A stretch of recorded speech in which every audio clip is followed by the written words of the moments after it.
Hello.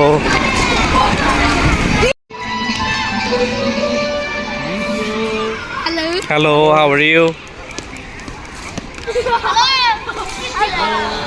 Hello hello.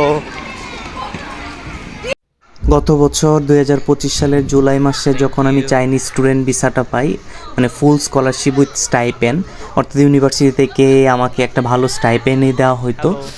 তো আমি আলহামদুলিল্লাহ স্টাইপেন্ড পাইছি আমার প্রতি মাসে মাসে, এটা কোনো প্রবলেম ছিল না। কিন্তু পাশাপাশি একটা জবের দরকার ছিল। যখন গত বছর জুলাইয়ের পরে পরে এখানে আসি, তখন জবের জন্য অনেক ট্রাই করছি, কিন্তু আমার ইউনিভার্সিটির যে ইন্টারন্যাশনাল অফিসার, ওনার সাথে আমার একটা ভালো সম্পর্ক হয়েছিল। আপনারা পারপাসে হচ্ছে উনি একটা ইন্টারভিউ ব্যবস্থা করে দেন এই স্কুলে। তো আমি এই চাকরিতে ঢুকি নভেম্বরের 18 তারিখে। তো আজকে হচ্ছে শেষ দিন। যেহেতু আমি বাংলাদেশে চলে আসবো, বাংলাদেশের শিক্ষকতার প্রতি কতটুকু ভালোবাসা সেটা আমার স্টুডেন্টসরা জানে।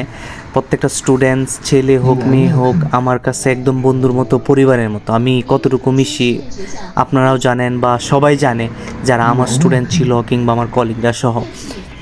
তো এখানে শিক্ষকতা আজকে শেষ দিন, আমি চলে আসবো ইনশাল্লাহ 12 তারিখে।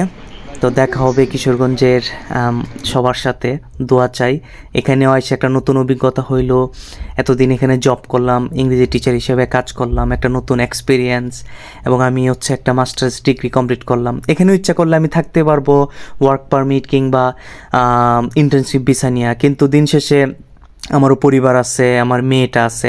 ভালোবাসার টানে আসলে বাংলাদেশে আসাটা উচিত। অ্যান্ড দেন আমার যেহেতু হচ্ছে মানে রেডিয়াসের প্রতি অনেক বেশি গভীর ভালোবাসা, ওইটা আমি কখনোই বলতে পারবো না। এত বছরের জার্নি, 10-11 বছরের জার্নি, এটা সহজে তো ভোলা যায় না।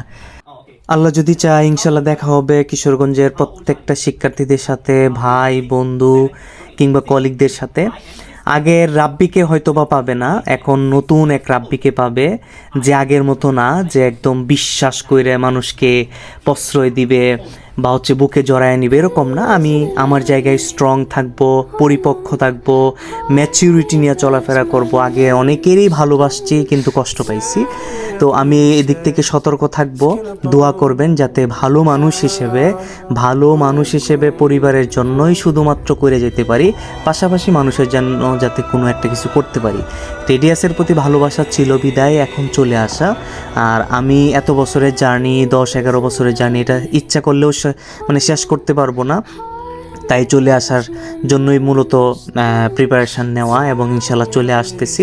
তবে কিশোরগঞ্জের মানুষ নতুন এক রাব্বিকে দেখতে পাবে, নতুন এক রাব্বি স্যারকে দেখতে পাবে, আমার কলিগরাও নতুন এক রাব্বিকে দেখতে পারবে ইনশাল্লাহ।